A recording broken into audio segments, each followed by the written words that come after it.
Hey, everybody. I'm Deon. I am a licensed marriage and family therapist.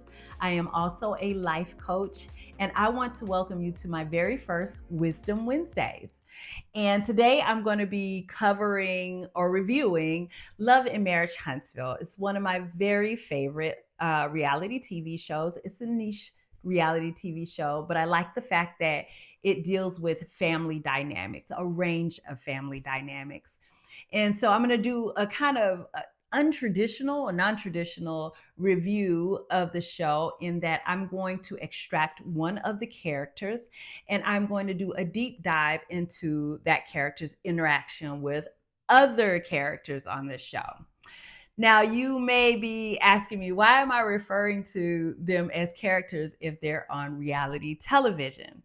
The reason why I say that is because we are getting a caricature of their personalities.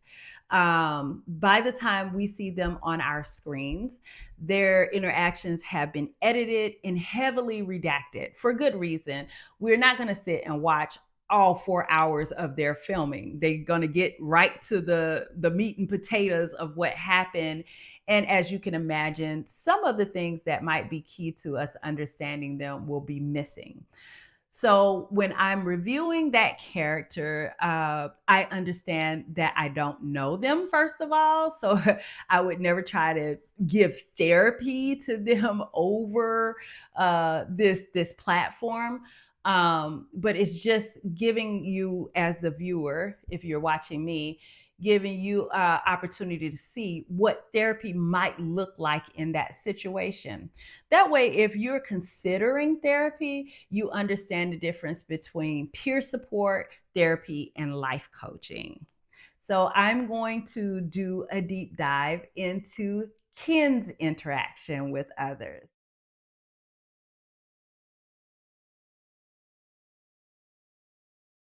Okay, so let me give you a rundown of my overall understanding of the dynamics between Ken, Trisha, and Marquez. So Ken and Trisha are live-in partners. They are building a business together, from my understanding.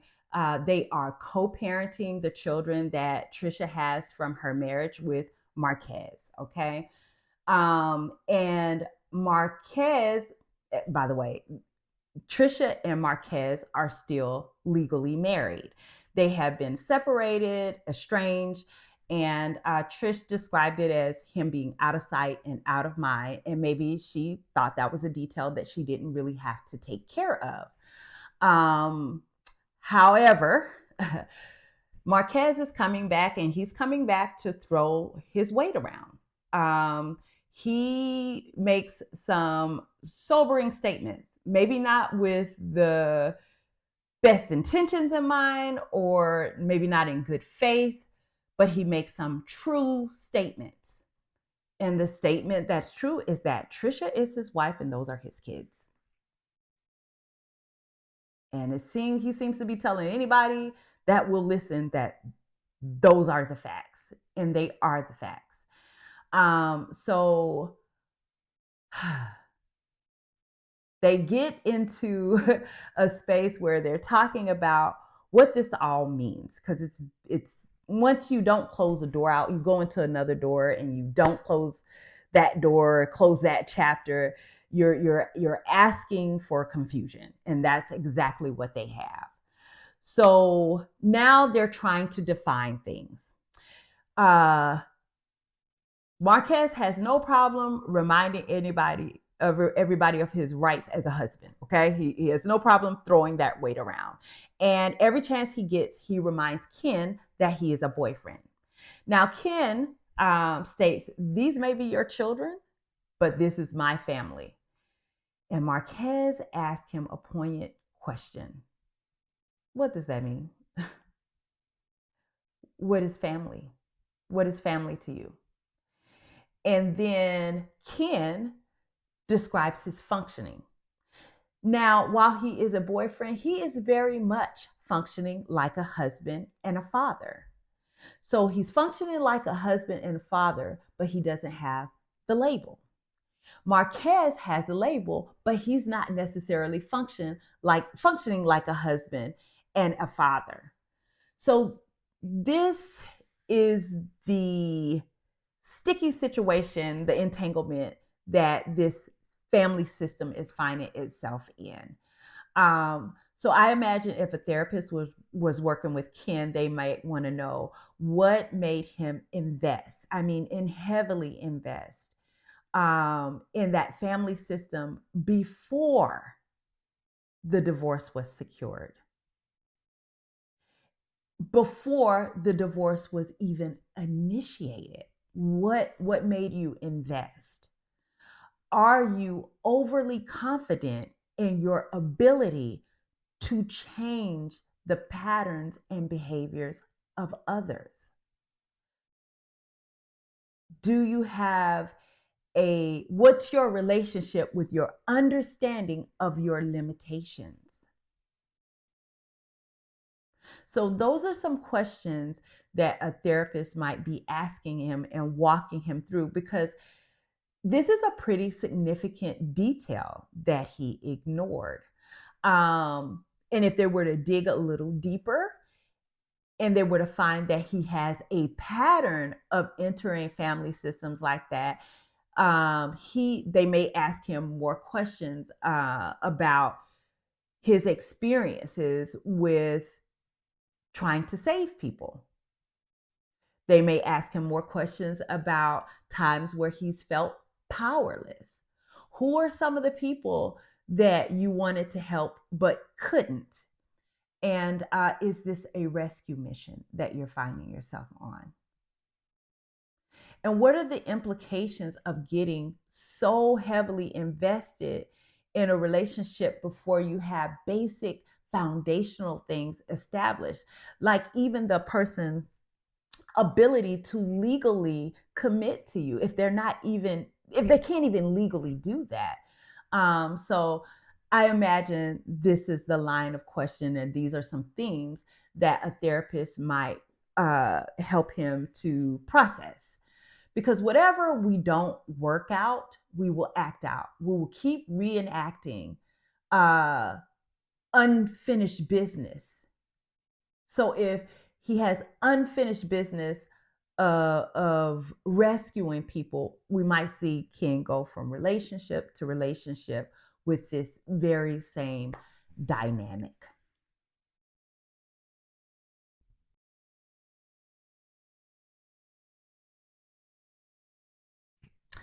So, on another note, I want to make this statement. Most people do not understand the significance of a marriage until they attempt to get a divorce. It's not until you attempt to get a divorce that you understand, most people don't understand that they have made a legally binding contract.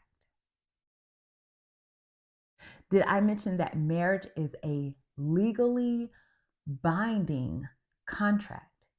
And that contract comes with rights, obligations, liabilities, social implications, financial implications, and legal implications. So, if you want me to, I might cover Trish another time if that is requested. Um, but she seems to have a, a perspective, again, a sober perspective on what it means to be married, and that might be why she's not in a rush to re-enter a marriage. Because, by the way, 86% of people remarry, and the divorce rates for subsequent marriages is between 60 to 70%. So I wouldn't blame her for not wanting to be on that carousel. Um, and I don't think Ken is thinking about what he's doing as far as if you're building a business with somebody who still has a open financial contract with someone else, are you making yourself more liable? So if I were working with Ken, I might address that.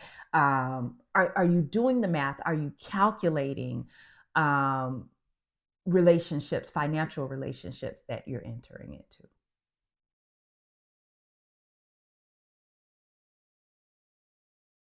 We're going to see more instances where Ken overestimates how much influence he has without the proper authority.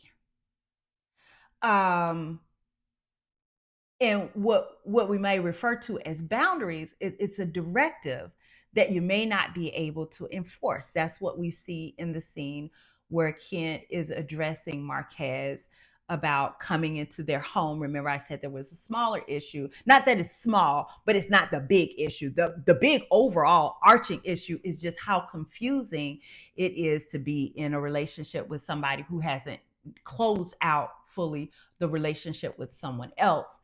And that's what invites these other issues, these branches of the big issue to come out. So you have Marquez who feels, well, I won't say how he feels, but there seems to be some entitlement because he would come into their home without knocking or without being invited in. And Ken is attempting to correct that, as you should, as you should, Ken. Uh, However, I'm going to just point out one thing: location, location, location. If you're going to have a conversation about boundaries with someone who is violating a space boundary, meaning coming in your home without the appropriate invitation, you probably don't want to have that conversation in your home. It's the same reason I tell people, if you're gonna break up with somebody, don't break up with them at your house. Take them to Applebee's, take them to Chili's, do some, but don't bring them to your home.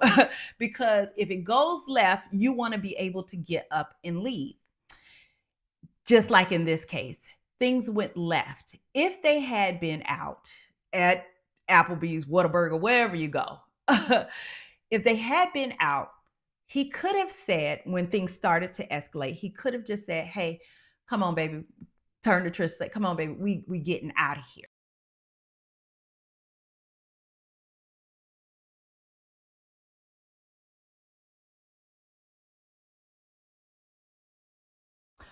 Okay, so now we get to the part where they are having a disagreement about the terms of the divorce paperwork. Marquez mentions that he is contesting the divorce because the children were not listed in the paperwork. Um, Ken and Trisha break out the divorce paperwork. They show the date. They show that the children were listed, and so they are totally recalling this history differently. And of course, the showing the paperwork does not change anything. So if everything is accurate and they haven't changed the paperwork like Marquez said that they did, then Ken is understandably frustrated and he's judging the situation very soberly. This conversation is going nowhere. Okay. Um, so he then says it's over, the conversation is over, and then he gives Marquez a directive to leave his home. Now, here's the issue: you can give the directive, but can you enforce it? Well, I mean, physically, we know he can enforce it, right? If they get in an altercation, my money's on Ken. His muscles have muscles, so I think he can get it done, right? But here's what Marquez knows: he has limited authority. A police officer can come and escort him out of there, and then Marquez is totally at fault, and he has his legal repercussions. But if Ken assaults him, then he really leaves himself vulnerable for some legal actions. And so Marquez stands there with all of his audacity. He just does. He stands right there like, "I dare you, make me move." Because even if he can't bust a grape in a fruit fight, he seems to have some awareness of his rights. I wouldn't even say his rights. He seems to have some awareness of Ken's legal limitations. He just seems to have that. Okay.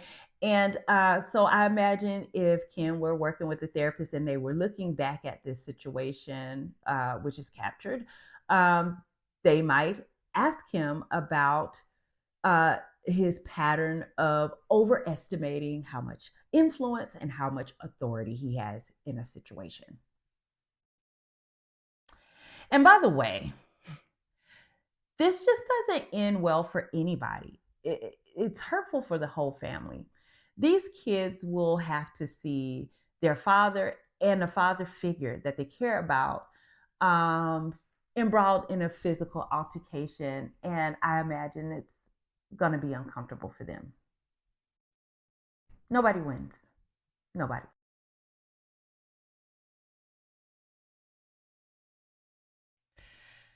My final thoughts, um, after watching how they all kind of started saying who was at the center of this chaos. Like Marquez was like, Trish, this is all on you. And they were kind of going back and forth about who this was on.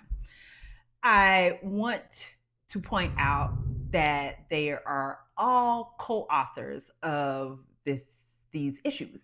They're all co-authors and all participants in the chaos. And everybody in the situation gets their power, has the most power when they go back and look at their contribution to the situation and the changes that they need to make in order to bring peace and understanding into this chaos. So there is no power in pointing out what is going on with the other person, what the other person has done wrong. All of your power is in self awareness, self assessment, because that's what you're going to need to change. And you're not necessarily going to change by pointing fingers at someone else. So that would be my final thought. My hope is that everyone involved gets the support that they need in order to get through this very challenging situation. I think sometimes people do the best they can with the information that they have at the time. So now I'm hoping that they have more information and just based on their peer support or what have you. I think being able to look back at it may be sobering. So I hope as they get more information, they do a deeper dive into themselves. And so thank you for joining me on my first Wisdom Wednesday. Yes, thank you. I appreciate it. Thank you to all of the characters who allow us into your lives. I think it's a very brave thing to do. I know sometimes you hear a range of feedback, everything from people telling you that you've inspired them, to critiques, to quite frankly, very harsh criticisms of yourself.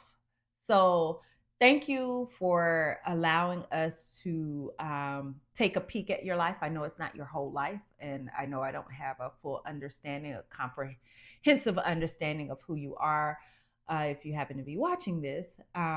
So, I just want to say thank you. And let me know if you want more of these. When I tell you this is time consuming, I underestimated how time consuming these videos can be. So, my hat's off to all of you dedicated bloggers. I'm on, I ain't even gonna hold you. If uh, if this doesn't get a response, I'm disappearing because it's a lot. It's a lot. But let me know if you want me to do a breakdown of Trisha's character, or what character from the show would you like me to do a breakdown of, and I will do that. Uh, and once I get to 100 subscribers, I will start going live. Yeah, lives are actually easier than these videos. Oh my goodness, I haven't even started editing yet. That's a whole nother process. Okay, I'm doing that thing where I think out loud again. I have ADHD, and I'm thinking about all the work that I'm gonna have to do later on tonight. But thank you for joining me. Thank you. I appreciate you. Bye bye.